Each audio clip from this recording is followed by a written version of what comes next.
بسم الله الرحمن الرحيم. الحمد لله رب العالمين، وصلى الله وسلم على رسوله الأمين وعلى آله وصحبه أجمعين. وەکو بەرگریکردنێک لەماڵێک لە ماڵەکانی خوای پەروەردگار و دڵدانەوەیەک بۆ برای خۆشەویستمان بەڕێز دکتۆر عەبدوڵڵەتیف خوای گەورە بیپارێزێت. برا خوشکە بەڕێزەکانم، بینیمان لە چەند ڕۆژی ڕابردوو خەڵکانێک کەم ڕەوشت، دەمپیس، دوور لە هەموو ئاکار و ڕەوشتە بەرزەکانی ئیسلام، خەڵکانێک لە کۆڵان پەروەردەبوون چۆن هیچ ڕێز و حورمەتێکیان بۆ ماڵی خوای پەروەردگار دانەنا و کەسایەتی موسڵمانیان شکاند لەناو مزگەوتە و قسەی نابەجێ، قسەی ناشرین. بەڕاستی ئەمە دوورە لە ئاینی پیرۆزی ئیسلام. بۆیە خوای پەروەردگار حورمەت و شکۆ و ڕێزی دانەوە بە مزگەوت. دەفەرمێ في بيوت أذن الله أن ترفع فيه ويذكر فيها اسمه. واتا خوای پەروەردگار ئیزنی داوە کەوا لە ماڵەکانی خوای پەروەردگار ذکر بکرێ، یادی ئەو بکرێ. نەک عەبدوڵڵای کوڕی عەباسە فەرمێ دەنگی تیا بەس بکرێتەوە، باسی لەغو و لەهو بکرێ. چ جار ئەگەر بێت و جنێودان و سوکایەتیکردن و دەنگ بەسکردنەوە بێت. بۆیە مزگەوت ئەحەب البقاع إلى الله، خۆشەویستترین بوقعاش، خۆشەویستترین شوێن لای خوای پەروەردگار بریتیە لە مزگەوتەکان. بەڵام تۆ بێی هیچ ڕێز و حورمەتێک بۆ مزگەوت دانەنێیت، وەڵڵاهی ئەمە گوناهێکی گەورەیە، بۆیە دەبێ وەڵامێکی بۆ ئامادەکەیت.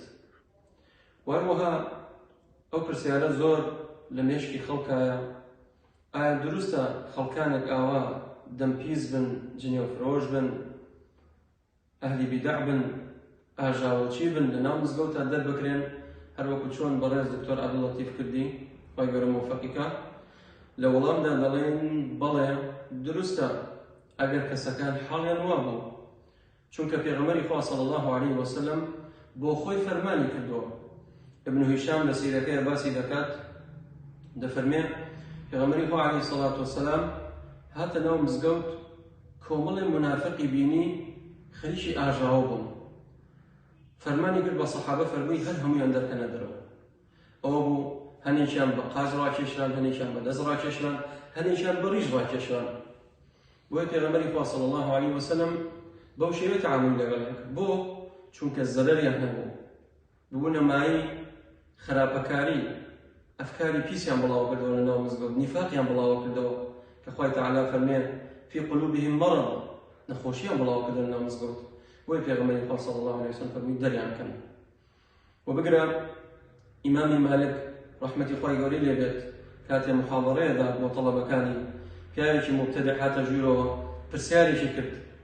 بۆیە زانی لە پشت ئەم پرسیارە ئامانجێکی ترە و هەدەفێکی ترە، هەروەکو چۆن ئەم فەرخە تەکفیریانە کاتێکات لە ناو مزگەوتە لە ماڵێک لە ماڵەکانی خوای پەروەردگار لە لەندەن ویستیان ئاژاوە پشێوی بنێنەوە بۆ ئەوەی خەڵکی جۆ لە وتار و محاضەڕەکەی بەڕێز دکتۆر عەبدوڵڵەتیف دەگرن. ئیمامی مالک فەرمووی ڕەحمەتی خوای گەورەی لێبێ ئەم پیاوە مبتەدعە دەریکەنە دەرەوە. کەواتە براکان، پێغەمبەری خوا صلی الله علیه وسلم کردێتی منافقی دەرکردا، ئیمامی مالک ئەهلی بیدعی دەرکردووە، ئیمامی عومەر ڕەزای خوای گەورەی لێبێت دوو پیاو لە ناو مزگەوتی ڕەسوڵ الله علیه الصلاة والسلام دەنگیان بەرز کردەوە. فەرمووی واللهی ئەگەر خەڵکی شاری مەدینە بوونایە لە ئەوجەعتوکوما، ئەوە لێتان مەدا، چۆن دەنگ بەرزەکەنەوە ناو مزگەوتی ڕەسوڵ الله علیه الصلاة والسلام.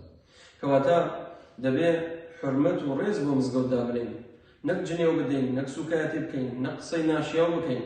بۆیە ئەمانە هیچی دروست نییە. بەڵام ئەمانە لە کەسانێک ئەوەشێتەوە کەوا هیچ ڕەوشتێکیان نەبێ، پەروەردەی بازار بن، ئەخلاقیان نەبێ، و ئەمە باوە گەورەیان دڵخۆی سێڕەئاوە بێئەدەبیان کردە بەرامبەر بە پێغەمبەری خوا صلی الله علیه وسلم. بۆیە هەر چاوەڕوانی ئەوەیان لێکرێت کە ئاخیریان هەمویان شوێنکەوتەی دەجال و خوا پەنامان بدا، کە ئەمانە پێغەمبەری خوا صلی الله علیه وسلم وەصفیانەکە کلاب ئەهل النار، سەگی دۆزەخن، خوا پەنامان بدا. بۆ چونکە لە دنیادا وەکو سەگ پەرژینی قایم بێ لە ڕووی ئێوە پەلاماری موسڵمانان دەدەن، بەڵام ئەوەی کافرە، ئەوەی ستەمکارە لە دەستی ئەوان سەڵامەتە. و کۆتا پەیامشم بۆ بەڕێز دکتۆر عەبدولەتیفە وەکو دڵدانەوەیەک پێت دەڵێن خوای پەروەردگار دەفەرمێ يا محمد صلى الله عليه وسلم فرمي فلعلك باخع نفسك على آثارهم واتا دڵگران نەبیت کاتێک خەڵکێک جنێوت پێ دەدەن قسەت پێ دەڵێن بۆیە دڵگران مەبە ولقد نعلم أنك يضيق صدرك بما يقولون ئێمە چاک دەزانین کاتێک جنێوت پێ دەدەن قسەی ناشرینت پێ دەڵێن تۆ دڵتەنگە بی حەقی خۆتە بەڵام فسبح بحمد ربك خۆی گەورە بە پاک ڕابگرە پەیامەکەی خۆت بەردەوام بە لەسەری باسی تەوحید کە بۆ خەڵکی وریاکەرەوە لە شرک باسی منزلەتی سنەتکە خەڵکی وریاکەوە لە بیدعا پەیامەکەی خۆی گەورە بگەێنە ما يقال لك إلا ما قد قيل للرسل من قبلك هەر قسەیەک بە تۆ بکرێ هەر سوکایەتێک هەر جنێوێک إلا ما قد قيل للرسل من قبلك إلا بە پێغەمبەرانی پێش وتراوە بە پێغەمبەری خوا صلی الله علیه و سلم ئەها سوکایەتیان پێ کردووە بۆ ئینشاءالله دڵت گەورە بێ و دڵشت گەورەیە ئینشاءالله و دڵنیا بە مەئجووری و ئەوانش هەمویان خوای پەروەردگار کۆ ئەکاتەوە لە ڕۆژی قیامەت ئەوانش خوای گەورە محاسەباکە ئینشاءالله تۆش ئەجر و پاداشتت زۆرە لای خوای پەروەردگار داواکەم لە خوای پەروەردگار ڕەحم و بەزەیی پێمان بێتەوە هیدایەتی ئەو گەنجانەش بدا یا ربی خوایە ئەگەر شیاون مستحقی هدایەتن یا ربی خوایە هدایەتیان دەی ئەجینانا یا ربی خوایە لە کۆڵی ئەم ئومەتیان بکەیتەوە وصلى الله وسلم على نبينا محمد وعلى آله وصحبه أجمعين.